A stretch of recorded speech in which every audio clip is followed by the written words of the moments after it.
Hello दोस्तों। कैसे हैं आप? उम्मीद करता हूं कि सभी अच्छे होंगे। जो हमारा विषय चल रहा है संविधान, कल हमने nature of the Indian constitution को डिस्कस किया था। इसी क्रम को आगे बढ़ाते हुए आज हम चर्चा करेंगे भारत के संविधान की प्रस्तावना पर।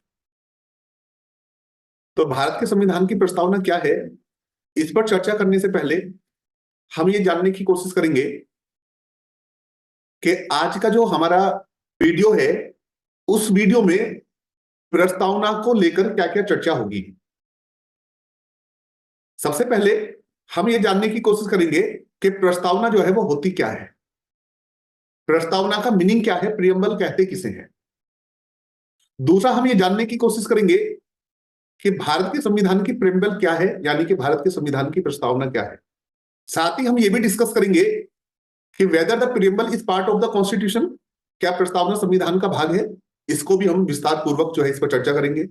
साथ ही साथ हम ये भी चर्चा करेंगे can the preamble be amended, क्या प्रस्तावना में संशोधन हो सकता है।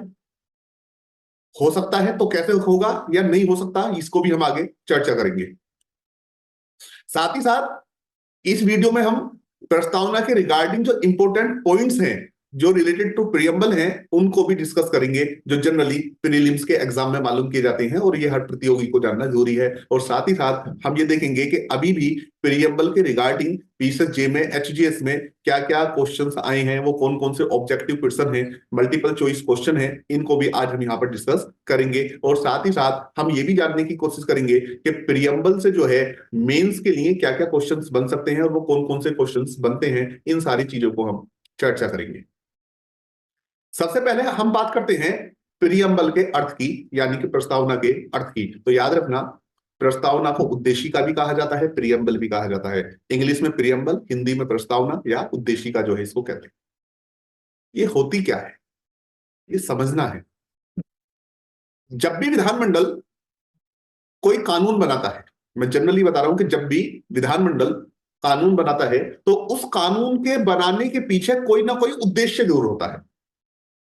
तो किसी भी कानून की जो प्रियम्बल है वो हमें यह बताती है कि इस कानून को बनाने का उद्देश्य क्या है, आखिर वो कौन सा लक्ष्य है, वो कौन सा गोल है कि जो विधानमंडल इस कानून को बनाकर अचीव करना चाहता है, प्राप्त करना चाहता है। तो प्रस्तावना उद्देशिका जो है कानून के उद्देश्यों को बताती है। ये बताती है कि इस कानून को बनाने का ऑब्जेक्ट क्या है, वो क्या गोल है, कि इस जो लेजिस्लेचर, विधानमंडल इस कानून को बनाकर जो उस गोल को अचीव करना चाहता है, उस लक्ष्य को प्राप्त करना चाहता है। तो किसी कानून के गोल्स को, उद्देश्य को बताने वाले जो है, उसको बताने वाले को क्या कहते हैं, उद्देशिका कहते हैं, प्रस्तावना कहते हैं। जनरली आपने पढ़ा होगा इंटरप्रिटेशन ऑफ द स्टैट्यूट्स, एक कानून पढ़ा होगा जिसका नाम है संविधियों का निर्वचन। तो जब हम वहां पर इंटरप्रिटेशन ऑफ द स्टैट्यूट्स को पढ़ते हैं, संविधियों के निर्वचन को पढ़ते हैं, तो वहां पर हम दो तरह की एड पढ़ते हैं, इंटरनल एड और एक्सटर्नल एड, यानी कि आंतरिक सहायता और बाह्य सहायता। कि जब भी किसी कानून का इंटरप्रिटेशन किया जाएगा तो हम उसकी इंटरनल एड भी ले सकते हैं, एक्सटर्नल एड भी ले सकते हैं। और जब आपने इंटरनल एड की बात की होगी तो इंटरनल एड में वहां पर आपने लॉन्ग टाइटल को पढ़ा होगा, शॉर्ट टाइटल को पढ़ा होगा। तो जनरली किसी भी कानून का जो लॉन्ग टाइटल होता है वो उसका प्रियम्बल होता है। किसी भी कानून का जो लॉन्ग टाइटल है, लॉन्ग टाइटल को ही क्या कहा जाता है, प्रियम्बल कहा जाता है। और जो शॉर्ट टाइटल जो होता है वो इस कानून का नाम होता है। यानी कि जब भी आप इंटरप्रिटेशन ऑफ द स्टैट्यूट्स को पढ़ेंगे तो कई बार वहां बच्चा कंफ्यूज होता है कि लॉन्ग टाइटल क्या होता है। तो जनरली जो प्रियम्बल होता है वो ही लॉन्ग टाइटल होता है। अब हम बात करेंगे भारत के संविधान की प्रस्तावना की, कि प्रियम्बल ऑफ द कॉन्स्टिट्यूशन, संविधान की प्रस्तावना, प्रियम्बल ऑफ द कॉन्स्टिट्यूशन। आज हम इसकी जो है बात करेंगे। एक तरफ आप देख रहे हैं, एक तरफ हिंदी में है, एक तरफ इंग्लिश में है, और इसे हम एक एक करके जो है जानने की कोशिश करेंगे ये क्या है। तो जब हम प्रियम्बल को देखते हैं तो प्रियम्बल में जो वर्डिंग यूज हुए, हम भारत के लोग, we the people of India, we the people of India, हम भारत के लोग, ये जो वर्डिंग है, ये जो शब्द है, जब आप यूएन चार्टर को पढ़ोगे तो यूएन चार्टर में भी यही वर्ड्स यूज हुए, with the people of United Nation Organization, हम संयुक्त राष्ट्र संघ के लोग। तो संविधान में भी क्या शब्द यूज हुए, प्रियम्बल में हम भारत के लोग। और हमें प्रियम्बल को पढ़ना है तो प्रियम्बल को क्या पढ़ना है, दृढ़ संकल्प होकर, दृढ़ संकल्प होकर अपनी इस संविधान सभा में आज तारीख 26 नवंबर 1949 ईस्वी को एतद द्वारा इस संविधान को अंगीकृत, अधिनियमित और आत्मर्पित करते हैं। यानी कि प्रियम्बल सबसे पहले हम भारत के लोगों के बारे में बता रही है। तो कहता है कि हम भारत के लोग क्या करते हैं कि दृढ़ संकल्प होकर अपनी इस संविधान सभा में आज तारीख 26 नवंबर 1949 ईस्वी को एतद द्वारा इस संविधान को अंगीकृत करते हैं, इस संविधान को बनाते हैं, अधिनियमित करते हैं, कानून का दर्जा देते हैं और आत्मर्पित करते हैं और सौंपते हैं अपने आप को। यानी कि हमने ये नहीं कहा कि हम भारत के लोग इस संविधान को बनाते हैं, अधिनियमित करते हैं और सौंपते हैं, विधानमंडल को सौंपते हैं, संसद को सौंपते हैं, राष्ट्रपति को सौंपते हैं, मंत्रिपरिषद को ना, बल्कि क्या कहा कि हम भारत के लोग, हमने संविधान को बनाया और बनाने के बाद सौंप दिया अपने आप को। इन शब्दों से पता चलता है कि भारत के अंदर अगर जो कोई सोवरेन है, भारत के अंदर कोई संप्रभु है, इस भारत का कोई मालिक है, तो वो है the people of India, the people of India, हम भारत के लोग। तो ये सब हमें ये बताते हैं कि भारत के अंदर अगर जो कोई सोवरेन है तो वो कौन है? We the people of India, हम भारत के लोग। तो सीधा सा कहा we the people of India in our constituent assembly, अपनी संविधान सभा में, this 26 day of November 1949, this 26 day of November 1949 do hereby बाई अडोप्ट, इसको अडोप्ट करते हैं, इनैक्ट और कानून का दर्जा देते हैं, एंड गिव टू अवरसेल्व्स, और सौंपते हैं अपने आप को दिस कॉन्स्टिट्यूशन, इस संविधान को। आपने कई जगह देखा होगा जब हम ज्यूरिस्प्रूडेंस को पढ़ते हैं, जब हम विधि शास्त्र को पढ़ते हैं, तो विधि शास्त्र में एक कंसेप्ट पढ़ने को आता है ओनरशिप, स्वामित्व। तो वहां पर ज्यूरिस्ट बताते हैं कि ओनरशिप, जब भी हमें यह देखना हो कि किसी प्रॉपर्टी पे ओनरशिप है या नहीं, तो वहां पर 4 तरह के राइट्स को देख लो। अगर जो किसी व्यक्ति को किसी प्रॉपर्टी में ये 4 अधिकार है, तो समझ लो वो उसका क्या है? मालिक है, वो उसका स्वामी है। वो कौन कौन से अधिकार है? सबसे पहली चीज राइट टू यूज, उपभोग करने का अधिकार, right to use, right to transfer, अंतरित करने का अधिकार, यानी कि राइट टू डिस्पोजल, अंतरित करने का अधिकार, राइट टू ट्रांसफर, अंतरित करने का अधिकार, राइट टू एक्सक्लूड अदर, दूसरों को अपवर्तित करने का अधिकार, और राइट टू डिस्ट्रॉय, और क्या चीज? नष्ट करने का अधिकार। अगर जो किसी संपत्ति के रिगार्डिंग किसी व्यक्ति को ये 4 अधिकार हैं, कौन कौन से अधिकार है? उपभोग करने का अधिकार है, दो उसको जो है अंतरित करने का अधिकार है, यानी कि बयान का अधिकार है, बयान का अधिकार है, और तीसरा क्या कह दिया कि दूसरों को अपवर्जित करने का अधिकार है और नष्ट करने का अधिकार है। तो वो उस संपत्ति का क्या है? मालिक है, स्वामी है। इसी तरीके से कहा हम भारत के लोग। इस संविधान को कौन बना रहा? हम बना रहे हैं। कानून का दर्जा कौन दे रहा है? हम दे रहे हैं। और सौंप किस रहे हैं? अपने आप को। तो ये तो बताया भैया भारत की जनता के बारे में कि भारत की जनता क्या होगी। तो पता चला कि इस देश के अंदर अगर जो कोई सोवरेन होगा, संप्रभु होगा, तो वो कौन होगा? We the people of India होंगे, यानी कि भारत के लोग होंगे। अब भारत कैसा होगा? भारत कैसा होगा? तो बताया कि हम भारत के लोग भारत को एक संपूर्ण प्रभुत्व संपन्न, भारत को कैसा बनाएंगे? संपूर्ण प्रभुत्व संपन्न सोवरेन। इसके लिए टर्म यूज क्या हुआ कि we the people of India having solemnly resolved to constitute India, India को कॉन्स्टिट्यूट कर रहे हैं इनटू अ सोवरेन। कैसा बनाएंगे? संप्रभु। संप्रभु होता क्या है? अगर जो आपने पॉलिटिकल साइंस को पढ़ा होगा, तो पॉलिटिकल साइंस में राज्य को पढ़ा होगा, स्टेट को पढ़ा होगा। जब स्टेट को पढ़ते हो तो वहां पर क्या देखते हो कि स्टेट के लिए 4 चीजें होती हैं। पहली चीज टेरिटरी, पॉपुलेशन, गवर्नमेंट, सोवरेनिटी। यानी कि अगर जो राज्य के 4 आवश्यक तत्व हैं, पहला भूभाग, जनसंख्या, सरकार और संप्रभुता, सोवरेनिटी, सोवरेन। तो इंडिया कैसा होगा? सोवरेन। और संप्रभुता है क्या? सबसे पहली बात ये समझनी चाहिए, सोवरेनिटी होती क्या है। तो याद रखना, संप्रभुता राज्य की वह शक्ति होती है जिसके द्वारा राज्य अपने आंतरिक और बाह्य मामले में पूर्ण रूप से स्वतंत्र होता है और वो किसी भी देशी या विदेशी शक्ति के अधीन नहीं होता। तो सोवरेनिटी क्या है? Sovereignty is the power of the state. और राज्य की कौन सी शक्ति है जिसके द्वारा राज्य अपने इंटरनल और एक्सटर्नल मैटर में फ्री होता है, वो किसी के दबाव में नहीं होता। तो भारत को कैसा बनाएंगे? सोवरेन बनाएंगे, संप्रभु बनाएंगे। ना हम अमेरिका के दबाव में आएंगे, ना हम ब्रिटेन के दबाव में आएंगे, ना हम किसी देशी सत्ता के दबाव में आएंगे, बल्कि भारत कैसा होगा? संपूर्ण प्रभुत्व संपन्न होगा। भारत अपने आंतरिक और बाह्य मामले में पूर्ण रूप से स्वतंत्र होगा, वो किसी भी देशी या विदेशी शक्ति के अधीन नहीं होगा। दूसरा क्या कहा? सोशलिस्ट होगा। समाजवादी, किसी राजनीतिक पार्टी से तुलना मत कर लेना इसकी समाजवादी की। क्या होगा ये? समाजवादी। अब तो हमें सबसे पहले समझना पड़ना है कि समाजवादी टर्म जो है ये है क्या। जो समाजवाद है, जो टर्म सोशलिस्ट है, ये हमारी इकोनॉमी को डिनोट करता है। जनरली आपने देखा कि दो तरह की इकोनॉमी है, एक तो सोशलिस्ट और कैपिटलिस्ट, पूंजीवादी और समाजवादी। कि जहां पर समाजवादी अर्थव्यवस्था है, वहां पर क्या होता है कि उत्पादन के जितने भी साधन हैं, मीन्स ऑफ द प्रोडक्शन है, उन पर क्या होता है भैया? गवर्नमेंट का होल्ड होता है, पब्लिक का होल्ड होता है। और जहां पर कैपिटलिस्ट है, पूंजीवादी है, वहां पर होल्ड किसका होता है? प्राइवेट पर्संस का होता है, मीन्स ऑफ प्रोडक्शन पर, उत्पादन के साधनों पर। लेकिन हमारा समाजवाद दुनिया का निराला समाजवाद है। ना तो हमने सोशलिस्ट को अपनाया, ना कैपिटलिस्ट को पूर्ण तरीके से अपनाया, बल्कि हमने दोनों के मिश्रण को अपनाया, मिक्स्ड इकोनॉमी को अपनाया, मिश्रित अर्थव्यवस्था को अपनाया। कह दिया कि हमारा समाजवाद कैसा होगा? हमारा समाजवाद लोकतांत्रिक समाजवाद होगा। पब्लिक और प्राइवेट का पार्टिसिपेशन होगा, प्राइवेट पर्सन और गवर्नमेंट का पार्टिसिपेशन होगा। कैसा पार्टिसिपेशन होगा? अगर जो गवर्नमेंट रोडवे चलाएगी तो गमार भी चलेगी, गवर्नमेंट बीएसएनएल चलाएगी तो टाटा भी चलेगा, रिलायंस भी चलेगा। गवर्नमेंट डिग्री कॉलेज चलाएगी, जीआईसी चलाएगी, गवर्नमेंट कॉलेज चलाएगी, जीआईसी चलाएगी, गवर्नमेंट इंटर कॉलेज चलाएगी, तो प्राइवेट पर्सन भी चलाएंगे। यानी कि जितना भी मीन्स ऑफ द प्रोडक्शन है, उसमें क्या होगा? पार्टिसिपेशन होगा, उसमें क्या होगा? पार्टिसिपेशन होगा। और फिर आगे क्या कहा? आगे कहा भैया क्या होगा? पंथ निरपेक्ष होगा, सेक्युलर होगा।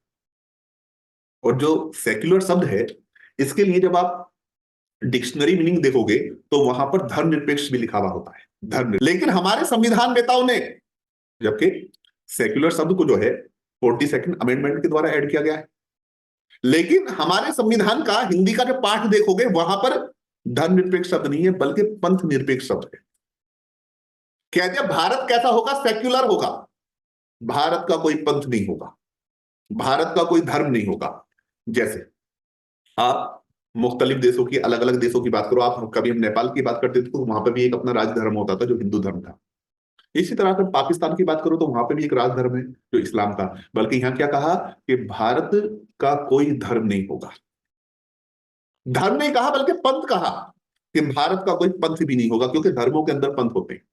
जैसे अगर जब हिंदू धर्म की बात करें तो वहां पे लिंगायत है, प्रार्थना है, आर्या है, ब्रह्म समाज है, शैव समाज है, आदि आदि करके ये है। इसी तरीके से जो इस्लाम की बात करें तो इस्लाम में भी आप देखोगे सुन्नी है, शिया है, मोतजिला है। और वहीं सुन्नियों में देखोगे हनाफी है, साफी है, मालिकी है, हनबली है।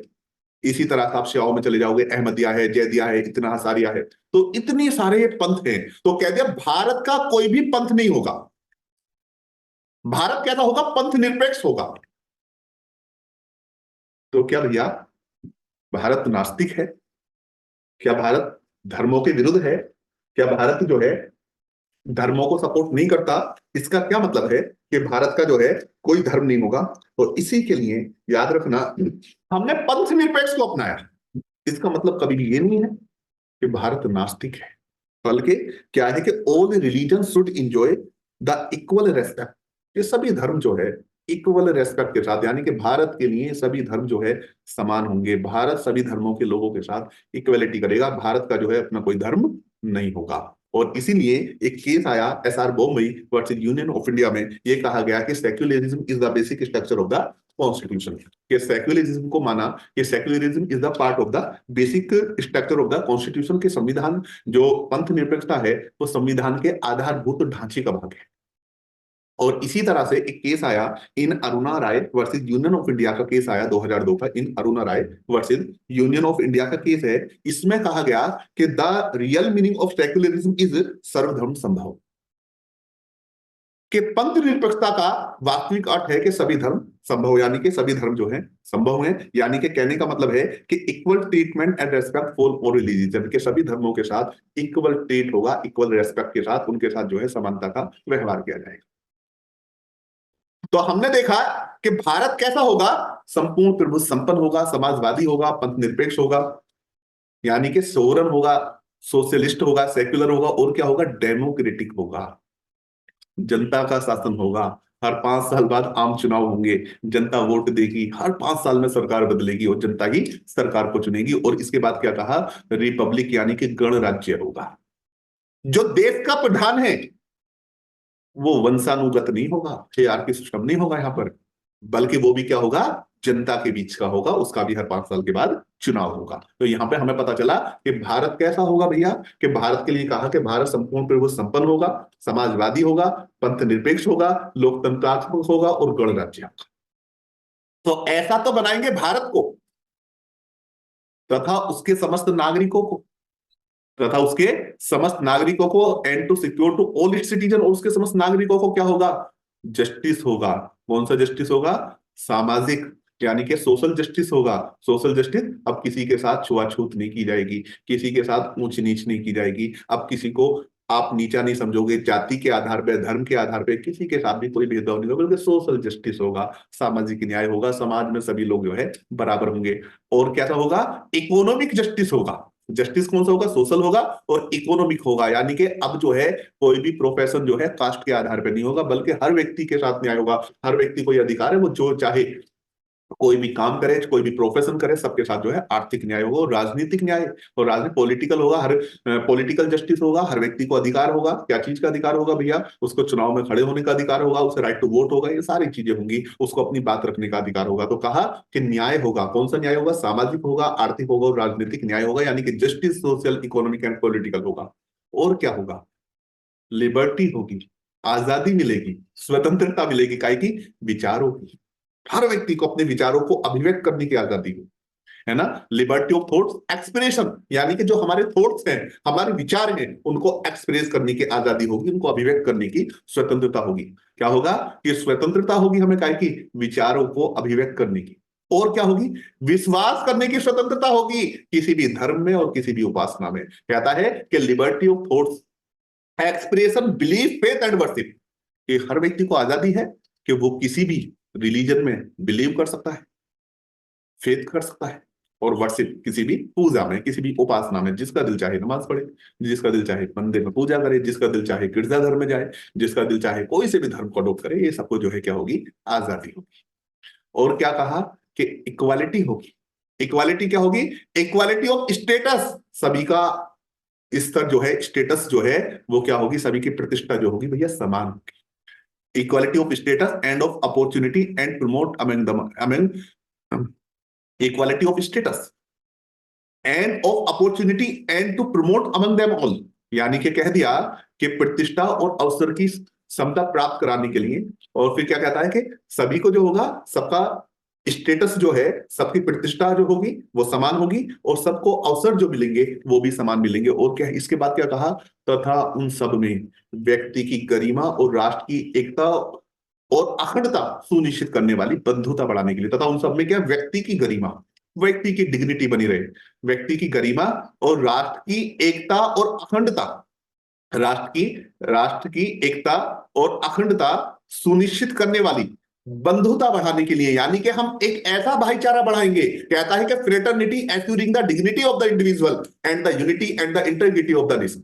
ऐसी फ्रेटर्निटी बढ़ाएंगे, ऐसा भाईचारा बढ़ाएंगे, राष्ट्र की एकता और अखंडता और व्यक्ति की जो है गरिमा बनी रहे, ऐसा भाईचारा बनाएंगे।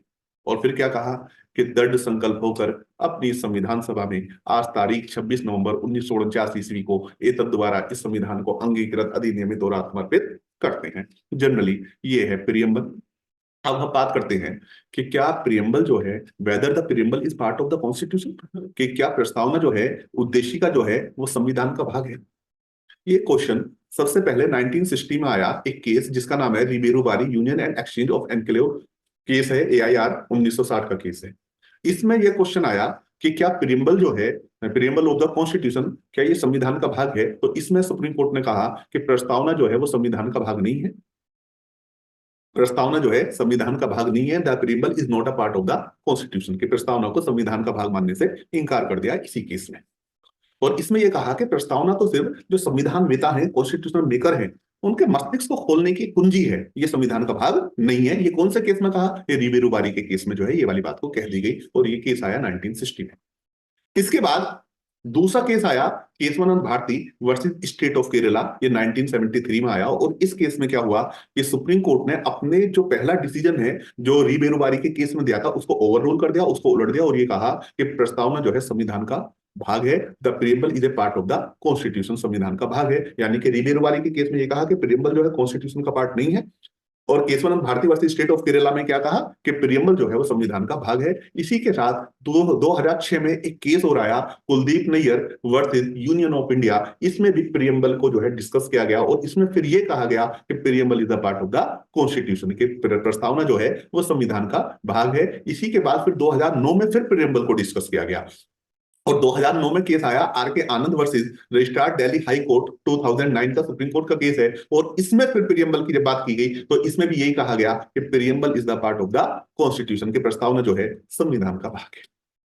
इसी के साथ फिर एक क्वेश्चन और अराइज हुआ कि जब प्रियम्बल जो है पार्ट ऑफ द कॉन्स्टिट्यूशन है तो can the preamble be amended, तो क्या प्रस्तावना में संशोधन हो सकता है। और ये वाला जो सवाल उठा था, ये जो क्वेश्चन अराइज हुआ था, ये भी Keshavananda Bharati versus state of Kerala के केस में ही ये क्वेश्चन भी अराइज हुआ था कि whether preamble is the part of the constitution, जो प्रस्तावना है वो संविधान का भाग है, तो क्या इसमें भी अमेंडमेंट हो सकता है, क्या प्रस्तावना में संशोधन हो सकता है। यानी कि Keshavananda Bharati versus state of Kerala में ये क्वेश्चन पैदा हुआ था कि जब प्रस्तावना संविधान का भाग है, क्योंकि ये तो तय हो गया, केशवानंद भारती के केस में कह दिया, कुलदीप नैयर के केस में कह दिया, आर के आनंद के केस में कह दिया कि प्रस्तावना जो है संविधान का भाग है, तो ये तो क्लियर हो गया कि संविधान का भाग है प्रस्तावना। तो फिर क्वेश्चन ये था कि जब प्रस्तावना संविधान का भाग है तो क्या प्रस्तावना में संशोधन हो सकता है।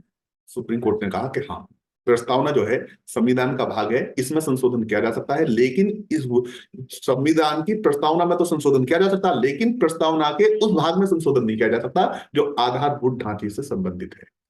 यानी कि प्रियम्बल का वो पार्ट जो basic structure of the constitution से रिलेटेड है, उसमें संशोधन नहीं कर सकते। यहां पर basic structure of the constitution का कॉन्सेप्ट आया। यहां पर सुप्रीम कोर्ट ने ये तो कहा कि बेसिक स्ट्रक्चर में आप अमेंडमेंट नहीं कर सकते, बट बेसिक स्ट्रक्चर क्या है इसको डिफाइन नहीं किया। इसे हम आगे आने वाली वीडियोस में इसे जो है फिर समझने की कोशिश करेंगे कि बेसिक स्ट्रक्चर होता क्या है। तो इसमें कहा गया कि the preamble is the part of the constitution so it can be amended so for it does not violate the fundamental और basic structure of the constitution. के हाँ, प्रियम्बल जो है संविधान का भाग है, इसमें संशोधन किया जा सकता है, बट इसके आधारभूत ढांचे को नष्ट नहीं किया जा सकता, उस भाग में बदलाव नहीं किया जा सकता जो आधारभूत ढांचे से संबंधित है। लेकिन यही बात यहां पर याद रखना कि 42nd अमेंडमेंट एक्ट 1976 आया, और इसमें जो है जो प्रियम्बल में 3 वर्ड ऐड किए गए, और कौन कौन से किए गए, सोशलिस्ट, सेक्युलर और इंटीग्रिटी, यानी कि अखंडता, समाजवादी, पंथ निरपेक्ष और अखंडता शब्द को जो है कहां पर शामिल किया गया, प्रस्तावना में जो है ऐड किया गया 1976 में 42nd अमेंडमेंट के द्वारा। तो इससे पता चला हमें कि संविधान में संशोधन हुआ। और एक बात याद रखना कि संविधान की प्रस्तावना में सिर्फ एक बार ही अभी तक संशोधन हुआ है, और 3 नए शब्द जो है प्रियम्बल में जोड़े गए हैं। यानी कि जो जब कॉन्स्टिट्यूशन बना तो संविधान की प्रस्तावना में ये शब्द शामिल नहीं थे, बल्कि इन शब्दों को जो शामिल किया गया है 42वें संविधान संशोधन के द्वारा, इन शब्दों को जो है शामिल किया गया है। अब यहीं पर याद रखना, हमें कुछ डिस्कस करना है important points related to preamble, प्रस्तावना से संबंधित महत्वपूर्ण बिंदु। और वो कौन कौन से बिंदु हैं। सबसे पहली बात याद रखना कि भारत की संविधान की उद्देशिका अमेरिका से ली गई है। जो उद्देशिका है, प्रियम्बल है, इसको जो लिया है अमेरिकन कॉन्स्टिट्यूशन से लिया है, जबकि लैंग्वेज ऑफ द प्रियम्बल जो है, प्रस्तावना की भाषा जो है, इसको ऑस्ट्रेलिया के संविधान से ली गई है। दोनों चीजें याद रखना, प्रस्तावना जो है वो कहां से ली गई, अमेरिका के संविधान से, लेकिन प्रस्तावना की जो भाषा है, लैंग्वेज जो है, वो कहां से, वो ऑस्ट्रेलियन कॉन्स्टिट्यूशन से है, यानी कि ऑस्ट्रेलिया के संविधान से प्रभावित है, वहां से जो है इसको ली गई है। और इसी के याद रखना कि जब संविधान सभा में संविधान का निर्माण हो रहा था, तो उस टाइम 13 दिसंबर 1946 को पंडित जवाहरलाल नेहरू जी ने क्या करा था, एक उद्देश्य प्रस्ताव जो है प्रस्तुत किया था।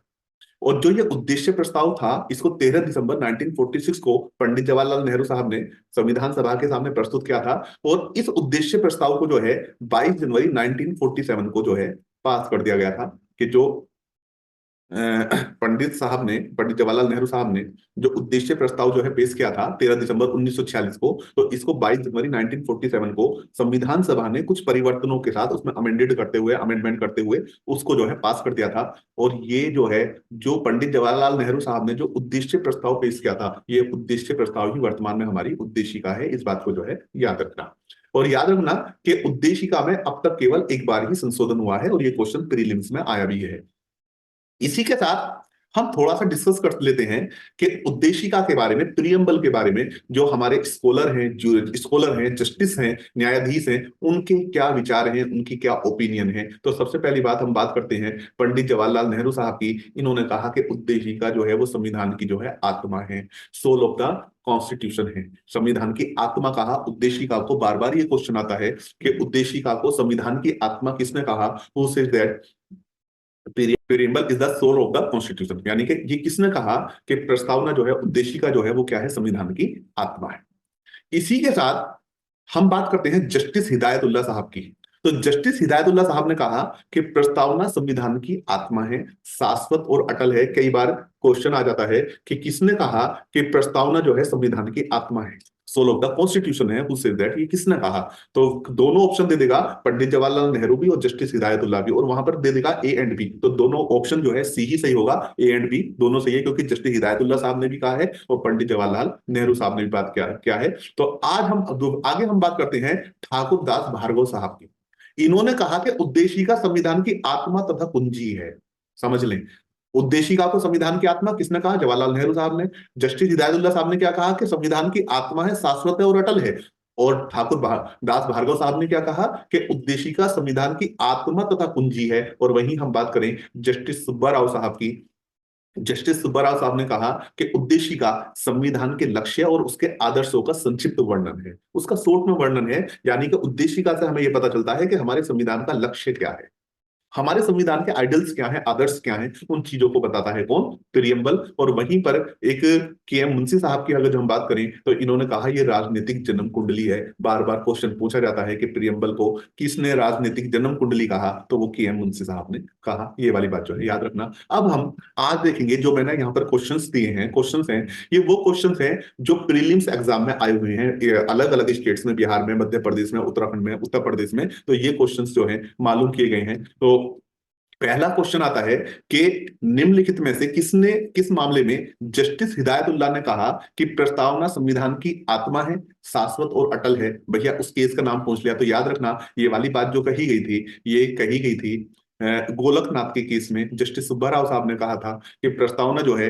वो क्या है? कि वो संविधान की आत्मा है, शाश्वत और अटल है। वहीं पर हम बात करें दूसरे क्वेश्चन की तो आता है कि कहता है कि निम्नलिखित में से कौन भारत में संप्रभु है? भारत का प्रधानमंत्री, भारत का राष्ट्रपति, केंद्रीय मंत्रिपरिषद जिसके शीर्ष पर प्रधानमंत्री है, या हम भारत के लोग? तो मैंने पहले भी बताया जब संविधान की स्टार्टिंग की तो वहां पर पता चला कि आ गया कि हम भारत के लोग इस संविधान को अंगीकृत, अधिनियमित और आत्मार्पित करते हैं। तो इससे पता चलता है कि भारत के अंदर अगर जो कोई संप्रभु है तो वो कौन है? हम भारत के लोग हैं। तो इसका आंसर जो है हम भारत के लोग, राइट आंसर है। इसी के साथ अगर जो मैं बात करूं तो यहाँ पे क्वेश्चन है कि भारत जो भारत का संविधान, भारत का संविधान समर्पित है। भारत का संविधान किसे समर्पित है भैया? हमने बनाया।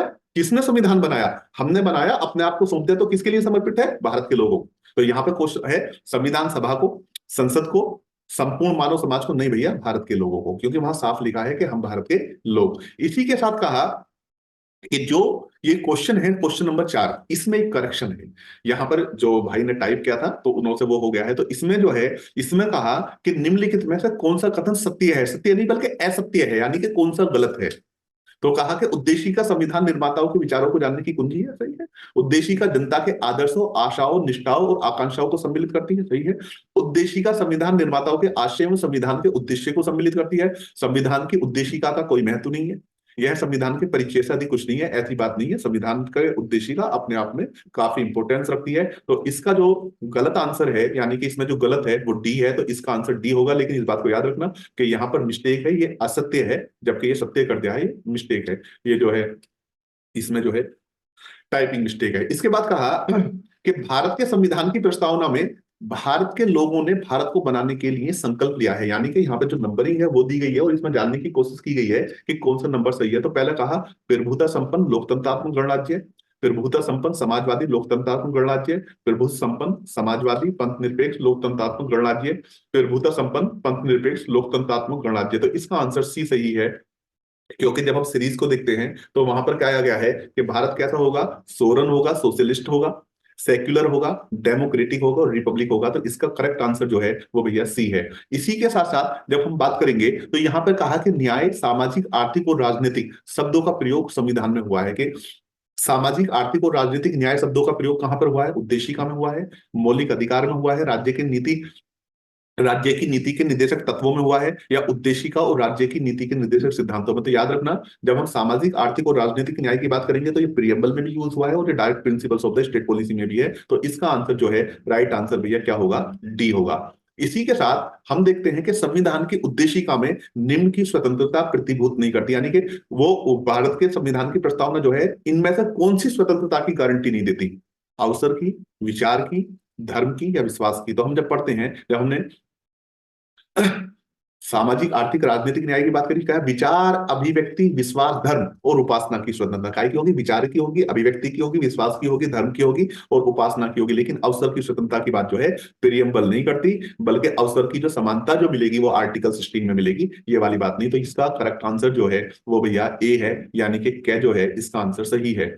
इसके बाद जो है फिर कहता है कि किस संवैधानिक संशोधन द्वारा संविधान की उद्देशिका में समाजवादी, पंथ निरपेक्ष शब्दों को जोड़ा गया? तो मैंने अभी बताया कि संविधान की प्रस्तावना में सिर्फ एक बार संशोधन हुआ है 1976 में, 42nd अमेंडमेंट, और इससे ही इन वर्ड्स को जो है यहाँ पर ऐड किया गया है। तो इसका राइट आंसर जो है वो बी है।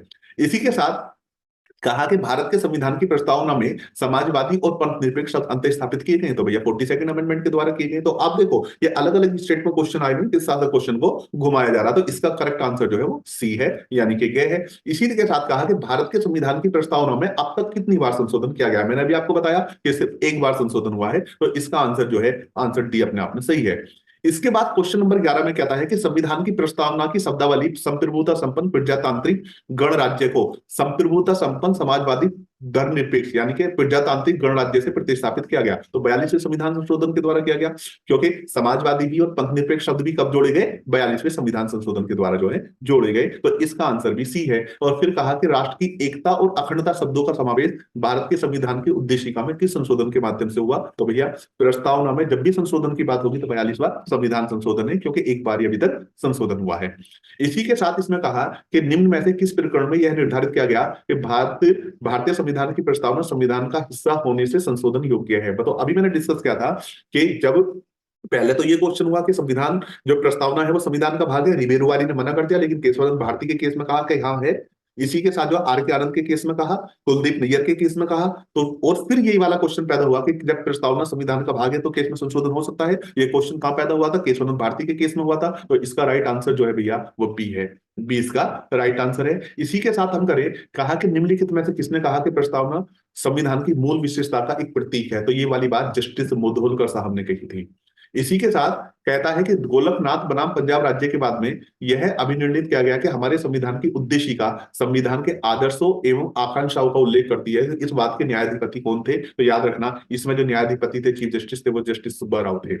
इसी के साथ कहा कि इन रिबेरुवारी एंड एक्सचेंज ऑफ इनक्लेव्स के बाद में उच्चतम न्यायालय ने अभी निर्धारित किया, क्या कहा रिबेरुवारी के केस में? तो सीधा सा बात कही कि उद्देशिका जो है वो संविधान का हिस्सा नहीं है, कि प्रियम्बल जो है वो क्या है? कॉन्स्टिट्यूशन का पार्ट नहीं है। इस तरह से हमने ये देखा कि जनरली ये क्वेश्चंस जो हैं ये आए हुए हैं। इसी के साथ हम देखते हैं कि मेंस में क्या क्या क्वेश्चंस प्रियम्बल से आया है। तो पहला क्वेश्चन आया कि write a short note on preamble to the constitution of India, यानी कि भारत के संविधान की प्रस्तावना पर एक संक्षिप्त लेख लिखे। तो बिहार जुडिशरी में ये 2000 में आया, बिहार जुडिशरी में 2000 में आया, 2006 में आया, और एमपी जुडिशरी में जो है ये क्वेश्चन जो है 2012 में आया। और अगर तो ये क्वेश्चन आता है कि write a short note on preamble to the constitution of India, तो संविधान की प्रस्तावना पर एक संक्षिप्त लेख लिखना, तो बड़े आसानी से आप प्रियम्बल को देंगे, इसके बाद जो है केस जो है इसमें ये वाली बात कर देंगे। इसके बाद क्वेश्चन हो सकता है, इस प्रियम्बल है part of the constitution of India? क्या प्रस्तावना जो है संविधान का भाग है? हाँ भैया भाग है। इसके अंदर जो है आप क्या क्या दे सकते, मेंशन कर सकते हैं, केशवानंद भारती को मेंशन कर सकते हैं, कुलदीप नैयर को मेंशन कर सकते हैं, आर के आनंद के केस को मेंशन कर सकते हैं। फिर क्वेश्चन है, can the preamble be amended? क्या प्रस्तावना में संशोधन हो सकता है? हाँ जी हो सकता है। और इसके लिए जो है आप जो है क्या कर सकते हैं भैया, कि Keshavananda Bharati versus state of Kerala के केसेस को देख सकते हैं। इस तरह से हमने यहाँ पे प्रियम्बल को डिस्कस करा। आने वाली वीडियो में जो है हम सिटीजनशिप को डिस्कस करेंगे और इसी तरह से डिस्कस करेंगे। डे बाय डे इसी तरह से वीडियोस मिलती रहेंगी, इसलिए ज्यादा से ज्यादा चैनल को लाइक करें, सब्सक्राइब करें और शेयर करें। और मिलते हैं फिर नई वीडियो के साथ। जय हिंद, जय भारत।